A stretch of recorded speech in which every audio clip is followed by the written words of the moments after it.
ಏನ್ರ ಇದು ಸ್ವಲ್ಪ ಜನಗಳ ದೃಷ್ಟಿ ಆಯ್ತಾ ಸ್ವಾಮಿ ನಿಮ್ಗೆ ಅಷ್ಟೇ. ನನಗ ಒಂದು ಹೆಣ್ಣು ಒಂದು ಗಂಡು ದೃಷ್ಟಿ ಹೋಗ್ತಾರಲ್ಲ ಬರ್ತಾನಲ್ಲ ಬಳತಾನಲ್ಲ ಮುಂದರಿತಾನಲ್ಲ ಕೆಟ್ಟೋದ್ರೆ ಸಾಕಲ್ಲ ಅಂತ ಜನಗಳ ದೃಷ್ಟಿ ಭಾಳ ಐತೆ ನಮಗೆ.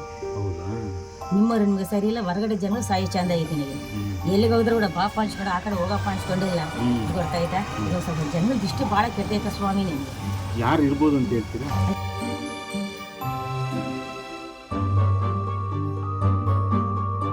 ಒಬ್ಬೊಬ್ರು ಬಾಯಿ ಗುಣ ಕೈ ಗುಣ ಐತೆ. ಅದು ಬೇರೆ. ಆದರೆ ಈಗ ನೀವಿನ್ನು ಹಿಂಗೆ ಇದ್ದೀರಾ. ಈಗ ನಾನು ಜ್ಯೋತಿಷಿ ಅಂದ್ರೆ ಯಾವ ತರ ಹೇಳ್ತೀರಾ ನೀವು ಅಂತ ಹೆಂಗೆ ಜ್ಯೋತಿಷ್ ಅಂದ್ರೆ ಅದು ಬುಕ್ ತೆಗೆದು ಕೊಪ್ಪು ನೋಡಿ ಹೇಳ್ತಾರೆ. ಅದು ದೊಡ್ಡವರು ಇದೇಂದ್ರೆ ಇದೆಯಾ ಪ್ರಶ್ನೆ ಇದೆ, ತಾಟ ಹಾಕ್ಲು ಪ್ರಶ್ನೆ ಇದೆ. ನೀವು ಈ ತರದ್ರಲ್ಲಿ ಹೇಳ್ತೀರಾ? ಇದ್ರಲ್ಲಿ ಹೇಳ್ತೀರಾ? ಅವು ಜ್ಯೋತಿಷ್ ಅಂದ್ರೆ ಅವ್ರು ಬುಕ್ ತೆಗೆದು ಹೇಳ್ತಾರೆ. ಅವ್ರು ಬುಕ್ ತೆಗೆದು ಹೇಳ್ತಾರೆ. ಆಯ್ತು, ಈಗ ಇರ್ಲಿ. ಈಗ ಕೆಲವರೆಲ್ಲ ಈ ಜ್ಯೋತಿಷದ ಹೆಸರಲ್ಲಿ ಹಠ ಮಂತ್ರ ಮಾಡ್ತಾರೆ, ವಶೀಕರಣ ಅಂತ ಮಾಡ್ತಾರೆ. ಅಲ್ಲ, ನಾ ಹೇಳೋದು 10 ನಿಮಿಷದಲ್ಲಿ ನಿಮಗೆ ನಾವು ಹೋಲಿಸ್ಕೊಡ್ತೀವಿ ಅಂತ ಒಂದು ಹೇಳ್ತಾರೆ. ಇಂಥದ್ದು ಏನಾದರೂ ಕೆಲಸ ಆಗಬೇಕು ಅಂದ್ರೆ ನಿಮಗೆ ನಾವು ಇಂಥ ಕೆಲಸ ಮಾಡ್ಕೊಡ್ತೀವಿ, ಇಷ್ಟು ಲಕ್ಷ ಖರ್ಚಾಗುತ್ತೆ, ತಗಡಿನಲ್ಲಿ ಅವ್ರ ಹೆಸರು ಬರೆದು ಮರಣ ಮಾಟ ಆಗಿದೆ, ಯಾರು ನಿಮಗೆ ನಿಮ್ಗೆ ಪರಿಹಾರ ಮಾಡ್ಕೊಡ್ತೀವಿ ಅಂತೇಳಿ ಲಕ್ಷಾಂತರ ರೂಪಾಯಿ ದುಡ್ಡು ವಸೂಲಿ ಮಾಡೋಂಥವ್ರಿದ್ದಾರೆ. ನಿಮ್ಗೆ ಏನೋ ಪೂಜೆ ಮಾಡ್ಕೊಡ್ತೀವಿ, ಒಂದು ಪರಿಹಾರ ಮಾಡ್ಕೊಡ್ತೀವಿ, ಇಲ್ಲಾಂದ್ರೆ ಮುಂದೆ ನಿಮಗೆ ಮಕ್ಕಳಾಗಲ್ಲ, ನಿಮ್ಮ ವಂಶ ಉದ್ಧಾರ ಆಗಲ್ಲ, ಹಾಳಾಗ್ತೀರ, ವಂಶ ನಿರ್ವಂಶ ಆಗುತ್ತದೆ ಅಂತೇಳಿ ಆ ಥರ ಹೇಳ್ಬಿಟ್ಟು ಎದುರಿಸ್ಬಿಟ್ಟು ಅವ್ರ ದುಡ್ಡು ಕಿತ್ತು ಲೂಟಿ ಹೊಡಿತಾ ಇದ್ದಾರೆ. ಸೊ ಅವ್ರಿಗೂ ನಿಮ್ಗೆ ಏನು ವ್ಯತ್ಯಾಸ ಅಂತ? ಗೌರಿಪುರ ನಾವು ಯಾವಾಗ ಬರೋರು ಹೋಗೋರು ಆಯ್ತಮ್ಮ, ಇರೋ ಭವಿಷ್ಯ ಹೇಳಿದ್ವಿ ಅಷ್ಟೇ. ಇರೋದು ಹೇಳಿದ್ರು. ಈಗ ನೀವು ಅವ್ರು ಹೇಳೋದು ಸುಳ್ಳು ಅಂತೀರಾ ಸತ್ಯ ಅಂತೀರಾ? ಸುಳ್ಳು ಹೇಳಬಾರ್ದಂಗೆ, ಸುಳ್ಳು ಹೇಳೋರು ಅವರು ದುಡ್ಡಿಗೋಸ್ಕರ ಹೇಳ್ತಾರೆ. ನೀವೇನ್ ಡಿಮ್ಯಾಂಡ್ ಮಾಡಲ್ಲ ಇಷ್ಟೇ ಕೊಡಿ ಅಂತ? ಇಷ್ಟೇ ಕೊಡೋರು ಮನೇಲಿ ಒಂದು 10-20 ಇರಬಹುದು ಕೊಡ್ಬೋದು. ಇಷ್ಟ ಇದ್ರೆ ಒಂದು 50 ರೂಪಾಯಿ ಕೊಟ್ಟು ಶಾಸ್ತ್ರ ಕೇಳಬಹುದು, ಅಷ್ಟಪ್ಪ. ಅದ್ರ ಮೇಲೆ ಇನ್ನೇನಿಲ್ಲ. ನೀವು ಜ್ಯೋತಿಷ ಹೇಳ್ತೀರಾ, ನಿಮ್ಗೂ ಒಳ್ಳೆದಾಗಲಿ. ಇದು ಶಾಸ್ತ್ರ, ಇದು ಭವಿಷ್ಯ, ಇದು ತಾಳಿಗೆರೆ ಪ್ರಶ್ನೆ ಇದೆ. ನೋಡಿ ನಾನು ಹೇಳಿದ್ರೆ ಇವಾಗ ನಿಮ್ಗೆ ನೀವು ಅದನ್ನ ಹೇಳ್ತೀರಾ. ಬಟ್ ಅವರು ಈ ತರ ಎದುರಿಸ್ಬಿಟ್ಟು ಅವರು ಲಕ್ಷಾಂತರ ರೂಪಾಯಿ ಕಿತ್ಕೊಂತಿನವ್ರು. ಅವರು ಲಕ್ಷಾಂತರ ರೂಪಾಯಿ. ನಮಗೇನು ಬಡವರು, ನಮ್ಮವರು ಚಿಕ್ಕವರು, ನಮ್ಮವರು ದೊಡ್ಡವರು, ನಮ್ಮವರು ಇಷ್ಟ ಅಕ್ಕಿ ಕೊಳ್ಳಿ ಅಶಿಟ್ ಕೊಳ್ಳಿ ಇಸ್ಕೊಂಡು ಹೋಗ್ತಿರೋದು ನಾವು. ನೀವೇನಾದ್ರು ಮನೆ ಕಟ್ಟಿಸ್ಕೊಂಡಿದ್ದೀರಾ? ನಮಗೆ ಏನಿಲ್ಲ ಸ್ವಾಮಿ. ಅದೇ ಮಕ್ಕಳು ಮರಿ ಇದಾರಾ? ಮಕ್ಕಳು ಮರಿ ಓದಿಸ್ತಾ ಇದ್ದೀರಾ? ಓದ್ಸಕ್ಕೆ ಎಲ್ಲರೂ ಮದುವೆ ಆಗೈತೆ. ನಮ್ಮ ಸಣ್ಣ ಸಣ್ಣ ಹುಡುಗರು ಇದ್ರೆ ಓದವ್ರೆ. ನನ್ನ ಮಗ ನನ್ನ ಮಗಳು ಓದವ್ರೆ. ಅದೇ ಗೌರಿಪುರದಲ್ಲಿ ಅದ ಗೇಟ್ ನ ಕೊಟ್ಟವ್ರೆ, ಎಷ್ಟೆಷ್ಟು ಸೈಟ್ ಕೊಟ್ಟವ್ರೆ. ಅವ್ರ ದುಡ್ಡು ಹಾಕೊಂಡು ಮನೆ ಸ್ನಾನ ಮಾಡ್ಕೊಂಡಿದ್ದಾರೆ ಅಷ್ಟೇ. ಅಂದ್ರೆ ನೀವು ಇನ್ನು ಬಡತನದಲ್ಲೇ ಬರ್ತಾನೆ ಇರ್ತೀವಿ. ವಿದ್ಯೆ ಇದೆ. ಗುರು ಕೊಟ್ಟಿದ್ದ ಜೋಳಿಗೆ ಗೂಟಕ್ಕಾಗಬಾರ್ದು. ಅಂದ್ರೆ ಈಗ ನಿಮ್ಗೆ ಯಾರಿಗೂ ಕೆಟ್ಟದ್ ಬಯಸ್ಬೇಕು ಅನ್ನೋದು ನಮ್ಗೆಲ್ಲಪ್ಪ, ನಮ್ಗೆ ಎಲ್ಲಾರು ಚಂದಾಗಿರ್ಬೇಕು. ಕೆಟ್ಟವರು ಚಿಕ್ಕವರು ದೊಡ್ಡವರು ಎಲ್ಲಾರು ಚಂದಾಗಿದ್ರೆ ಅವ್ರ ಮನೆ ಮಕ್ಕಳು ಇಷ್ಟ ಅನ್ನ ಕೊಡ್ತಾರೆ. ನೀವು ಕೊಟ್ಟಿಲ್ಲ ನಾವು ಬೈಕೊಂಡ್ ಹೋದ್ರಿ ಏನ್ ಸಿಗ್ತೈತೆ ನಮ್ಗೆ? ಈಗ ಕೆಲವ್ರು ಯಾರು ಕೊಡ್ಲಿಲ್ಲ ಅಂದ್ರೆ ಮಂತನ ಹಾಳಾಗೋಗ, ಬೆಂಕಿ ಬಿದ್ದೋಗ, ಬುನ್ನಾಶ ಹೋಗ. ಅವ್ರ ಹಂಗ ಅನ್ಬಾರ್ದು. ಕೊಟ್ಟಿದ್ರ ನಮ್ಮನೆ, ಕೊಟ್ಟಿದ್ರ ನಮ್ಮನೆ, ಎಲ್ಲಾರು ನಮ್ಮೋರೆ. ನೀವು ಒಳ್ಳೇದ್ ಬಯಸ್ತೀರಾ? ಒಳ್ಳೇದ್ ಭಾವಿಸ್ಬೇಕು. ನಾವು ಒಳ್ಳೇದು ಭಾವಿಸಿ, ನೀವು ಒಳ್ಳೇದು ಭಾವಿಸಿ. ನಾನು ಹೇಳೋದು ಎಲ್ಲ ಬೇರೆಯವರೆಲ್ಲ ಕೆಲವರು ಜ್ಯೋತಿಷಿದ್ರು ಈ ಮಾಟ ಮಂತ್ರ ಅವೆಲ್ಲ ಮಾಡ್ತಾರಲ್ಲ, ಅವರೆಲ್ಲ ಈಗ ಅವರು ಎಲ್ಲಿ ಕೂತಿರ್ತಾರ ಅಲ್ಲೇ ಕರ್ಸ್ಕೊತಾರೆ.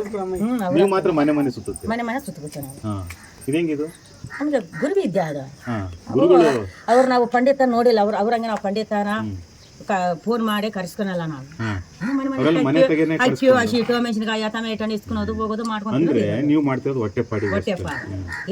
ಬಾಯ್ದಲ್ಲಿ ಏನು ಬಂದೈತೆ ಅದು ಹೇಳಿದ್ವಪ್ಪ ಅಷ್ಟೇ. ಈಗ ಅವ್ರ ಕತ್ತಲೆಲ್ಲ ದೊಡ್ಡ ಇವು ಮಕ್ಕಂತಾರಲ್ಲ ಎಲ್ಲ ಒಂದ್ ಸೆಕೆಂಡ್. ಅವರೆಲ್ಲ ದೊಡ್ಡವರೆಲ್ಲ ಈ ಕತ್ತು ಕೊಳ್ಳೆಗೆಲ್ಲ ಬಂಗಾರ ಸರ ಹಾಕೊಂಡು ಒಟ್ಟು ಬಳ್ಕೊಂಡು ಕುತ್ಕೊಂಡು ಬಂದ್ಬಿಡ್ತಾರೆ. ನೀವು ಮಾತ್ರ ಯಾವ್ದು ಬಂಗಾರ ಇಲ್ಲ, ಏನಿಲ್ಲ. ಮೂಗು ಬಟ್ಟು ಇಲ್ಲ ನಮಗೆ. ಯಾಕೆ ಬಡ ಹೇಳ್ಬೇಕ? ಸಗದ ಜನ್ಮಕ್ಕೆ ಇದೆಲ್ಲ ಯಾಕೆ ಅಂದ್ರೆ ನೀವ್ ಹೇಳ್ತಿರೋದು ಈಗ ಆತರ ಹೇಳೋರೆಲ್ಲ ಬರೀ ಸುಳ್ಳು, ನಂಬೇಡಿ ಅಂತ ಹೇಳ್ತಿರೋ ತಾನೆ? ಸುಳ್ಳು ತಾನೆ? ಸುಳ್ಳು ಅದು. ಆ ಜ್ಯೋತಿಷ ಸಂಪೂರ್ಣ ಸುಳ್ಳು ಅಲ್ವಾ? ಗೋಡ್ ಬರೋದು ನಿಂಬೆಣ್ಣ ಅವೆಲ್ಲ ಬಾಳೆ ಸುಳ್ಳ ಸ್ವಾಮಿ. ಅವೆಲ್ಲ ಸುಳ್ಳು, ಅವೆಲ್ಲ ನಂಬಾರ್ದು. ಏನೋ ನಾವು ಬಂದಿದ್ದ ನಮ್ಮಂತರ ಭಿಕ್ಷೆ ಆಟ ಇದು. ಏನೋ ಕೊಟ್ರೆ ನಮ್ಮ ಮನೆ ಕೊಟ್ಟಿದ್ರೆ ಕೊಟ್ಟೆ ಪಾಡು. ಅಂದ್ರೆ ಒಳ್ಳೇದು ಹೇಳ್ತೀರಾ? ಒಳ್ಳೇದು ಹೇಳ್ತಾನೆ, ಕೆಟ್ಟದೇ ಇಲ್ಲ. ಗಂಡ ಮಾಡ್ತೀರಾ? ಏನ್ ಇರೋದೆ ಅಂದ್ರೆ ಹೇಳೋರ್ ನೋಡ, ಕಾಶ್ಕೋದ್ರೆ ಕರ್ಮ ಕಳಿಯಲ್ಲ. ಇಷ್ಟು ದುಡ್ಡು ಕಟ್ಕೊಂಡ್ರೆ ಕರ್ಮ ಕಳಿಯಲ್ಲ. ಕರ್ಮ ಕಳಿಯ ಬಂದ್ರೆ ಒಂದ್ ಉಳ್ಳಿಗಡ್ಡ ಹರಿತೈತೆ ಅಂತ ಹೇಳವ್ರೆ. ಅದು ಗೊತ್ತಾಯ್ತಾ? ಏನ್ರ ಇದು ಸ್ವಲ್ಪ ಜನಗಳ ದೃಷ್ಟಿ ಆಯ್ತಾ ಸ್ವಾಮಿ ನಿಮ್ಗೆ ಅಷ್ಟೇ. ಒಂದ್ ಹೆಣ್ಣು ಒಂದು ಗಂಡು ದೃಷ್ಟಿ ಹೋಗ್ತಾರಲ್ಲ ಬರ್ತಾನಲ್ಲ ಬಳತಾನಲ್ಲ ಮುಂದರಿತಾನಲ್ಲ ಕೆಟ್ಟೋದ್ರೆ ಸಾಕಲ್ಲ ಅಂತ ಜನಗಳ ದೃಷ್ಟಿ ಭಾಳ ಐತೆ ನಮಗೆ. ನಿಮ್ಗೆ ಸರಿ ಇಲ್ಲ, ಹೊರಗಡೆ ಜನಗಳು ಸಾಯಿ ಚಂದ ಐತೆ ನನಗೆ. ಎಲ್ಲಿಗೆ ಹೋದ್ರೆ ಕೂಡ ಪಾಪ ಅನ್ಸ್ಕೊಂಡು ಆ ಕಡೆ ಹೋಗಪ್ಪ ಅನ್ಸ್ಕೊಂಡಿಲ್ಲ. ಗೊತ್ತಾಯ್ತಾ? ಇದು ಸ್ವಲ್ಪ ಜನಗಳ ದೃಷ್ಟಿ ಭಾಳ ಕೆಟ್ಟೈತೆ ಸ್ವಾಮಿ ನಿಮ್ಗೆ. ಯಾರು ಇರ್ಬೋದು ಅಂತ ಹೇಳ್ತೀರಾ? ಅದೇ ಬುಡದಲ್ಲೇ ಇದೆ ಅಂತೀರಾ? ಅಂದ್ರೆ ನಿಮ್ಮ ಕೈದಲ್ಲಿ ತಿಂದ್ರು, ನಿಮ್ಮ ಕೈದಲ್ಲಿ ಉಂಡ್ರು, ನಿಮ್ಮ ಕೈದಲ್ಲಿ ತಿಂದು ಉಂಡ್ರು. ನಿಮ್ಗೆ ಎರಡು ಮಾತು ಅಂದ್ರೆ ನನ್ನಂದಿಲ್ಲ ಭಗವಂತನ ಭಾರ ಹಾಕೊಂಡು ನಡ್ಬಿಟ್ಟು ಇವತ್ತು ಅದೇ ದಾನ ಧರ್ಮ ದೇವ್ರು ಕಾಪಾಡೋದು ನನಗೆ. ತಂದೆ ಬುಡ ಅವ್ರು ಚಿಕ್ಕ ದೊಡ್ಡಪ್ಪ ಕಡೆಯಿಂದ ಮುಂದಕ್ಕೆ ಬಂದು ಬಿಟ್ನಲ್ಲ, ಹಿಂದಕ್ಕೆ ಹೋಗ್ಲಿಲ್ಲ ಅಂತ ಜನಗಳ ದೃಷ್ಟಿ ಭಾಳ ಐತೆ ಅವ್ರಿಗೆ.